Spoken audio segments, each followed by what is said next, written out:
Welcome to Remove Before Flight, where we help prepare veterans to start, grow, or scale a business.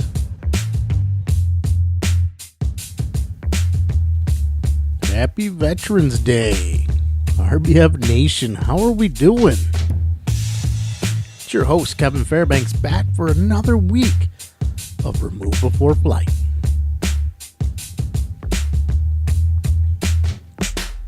How are you doing with your business adventure? Are you making progress or are you stuck? Let me hear about it over at the RBF Nation, facebook.com/groups/RBF Nation.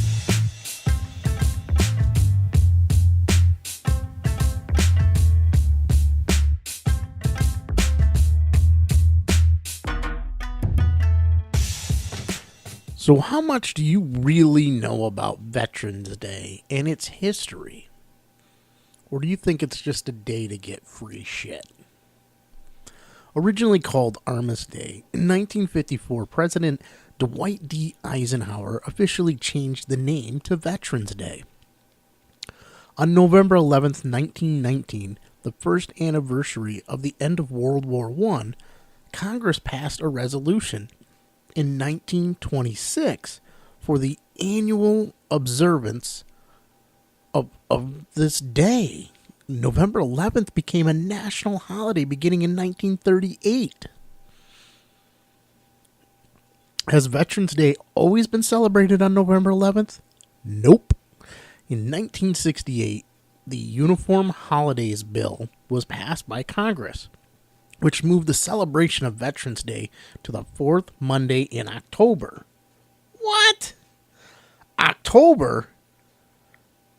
This law went into effect in 1971, but in 1975, President Gerald Ford said, "Oh, hell no.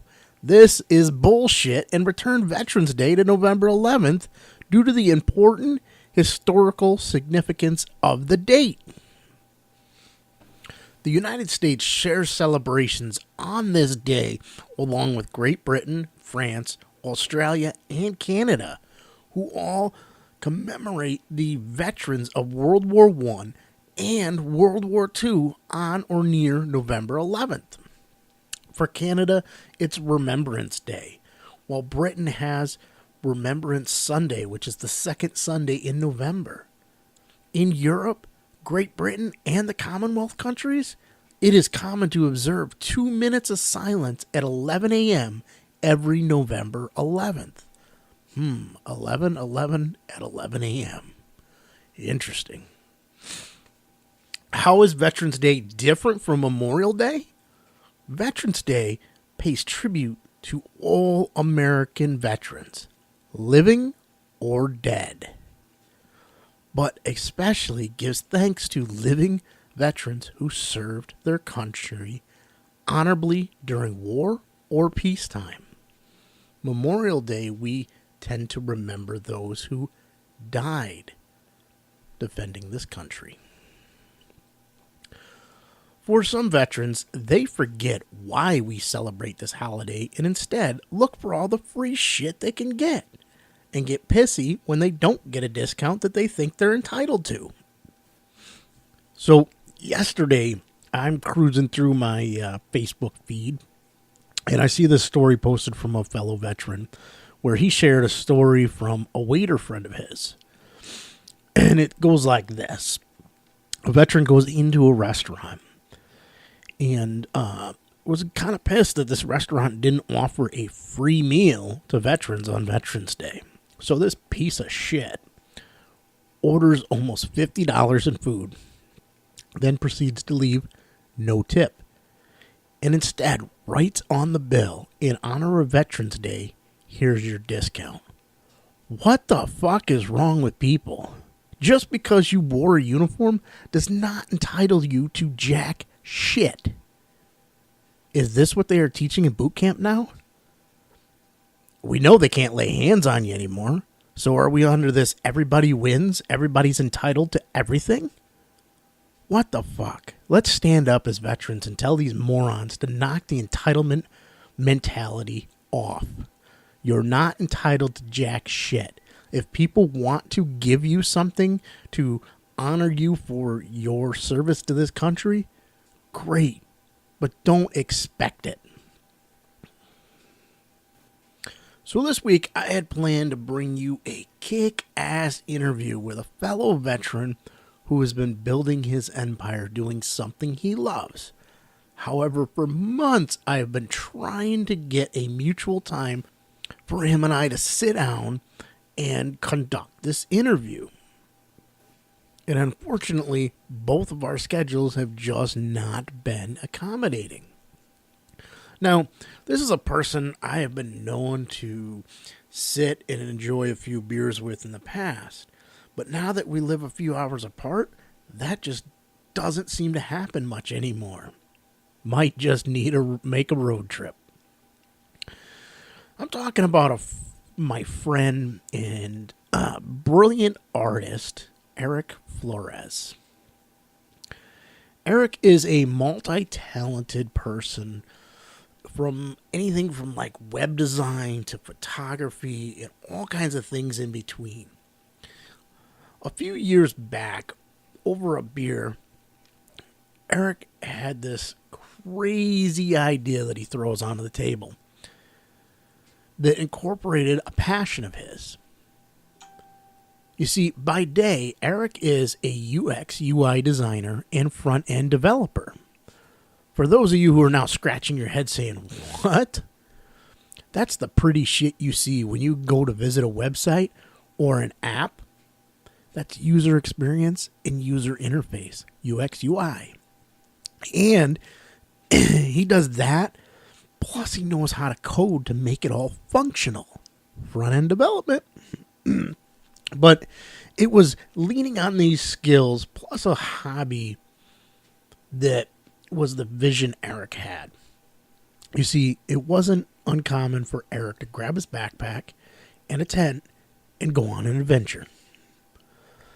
Being in upstate New York, we have plenty of spots to go get lost for a day with ample backcountry camping. But now, how do you find them? How do you know where you can go set up your tent, where you can go spend the night? You want to hike up through the mountains, but where are you going to stay, right? You could spend hours upon hours all week long scouring the internet, looking at various forums and looking for people to post information about where you can camp.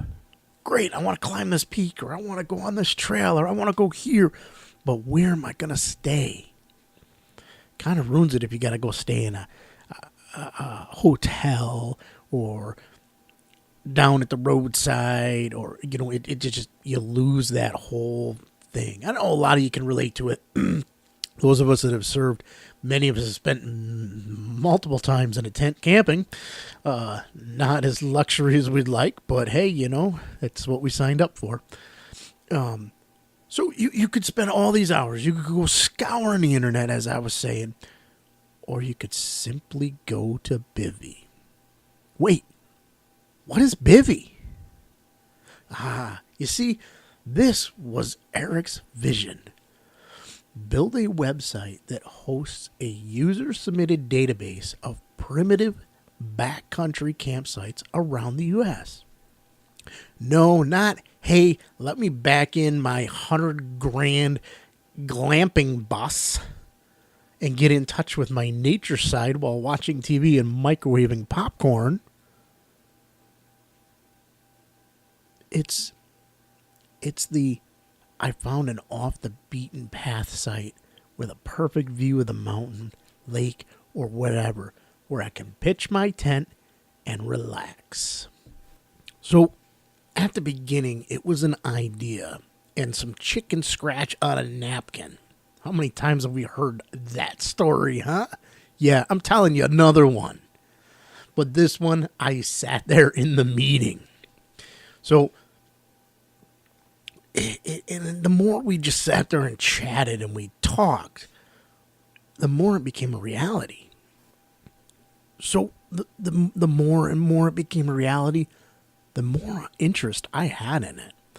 So while my strong suit isn't that user experience, that design side of things, my background is behind the scenes, the back end development, the coding, the functionality of making stuff work.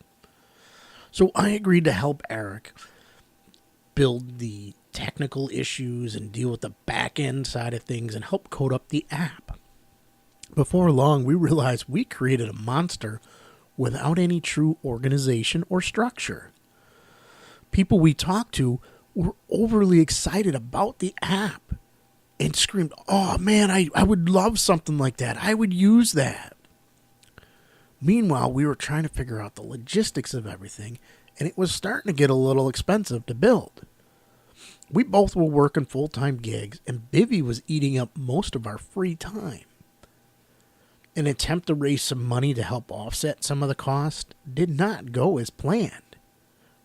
Burnout was starting to set in, a few life obstacles got in the way, and progress just came to a halt. Soon after, I relocated back to Syracuse, which was about an hour west of where Erick was at that time, due to some life changes, and not much after that. Erick himself packed up and moved to Rochester, which is another hour and a half west of Syracuse. So, revamping of Bivvy, it just, the thoughts were there, and we tried to stay in touch. And it was, how can we get out a minimal viable product? Get something out the door to just prove the concept. So Erick began burning some midnight oil again and built out a few prototypes.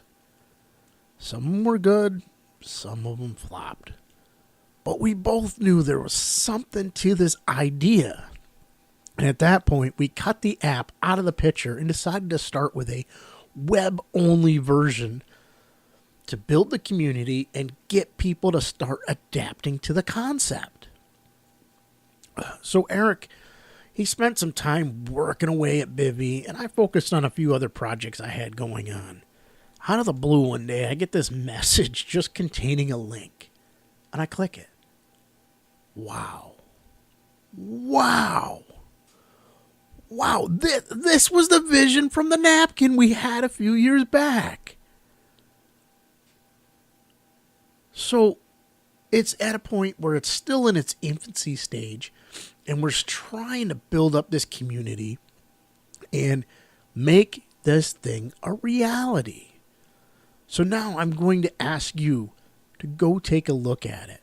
If you enjoy camping, become an ambassador and start sharing your camping experiences with others. Where can you find Bivvy? Not at your camping store. While yes, Bivvy is a term for a style of tent, which is why we named it this, you can go find the Bivvy I'm talking about at bivvyapp.com. That's BIVVYAPP.com. So I want to apologize for this episode. I know you guys can probably hear it in my voice. I am just very hoarse. I've had to stop recording a couple of times in the middle of this to prevent the coughing just from coming on the air. If you've listened to the last few episodes, you know that I'm struggling again with a flare-up of bronchitis, and every time I think it's gone away, it rears its ugly head again. So that's really about all I have the time for this week, because I don't have it in me to sit here and keep talking. But before I go, I want to give back and offer a Veterans Day deal to my fellow veterans. I will work with you to perform search engine optimization on one website with up to 5 keywords for the next 6 months at the low cost of just $600. I know, I'm crazy. That's just $100 a month for a service that we normally charge $650 a month for. No, you see, I'm not crazy. I am only offering this deal to the first 10 responders. So be one of those first 10. Head over to kevinfairbanks.com or contact me at the RBF Nation and let me know you're in. All right, everybody, it's time to wrap up this show and get out of here. Life is short. Don't just dream, do. We will see you next week on Remove Before Flight. Thank you for listening.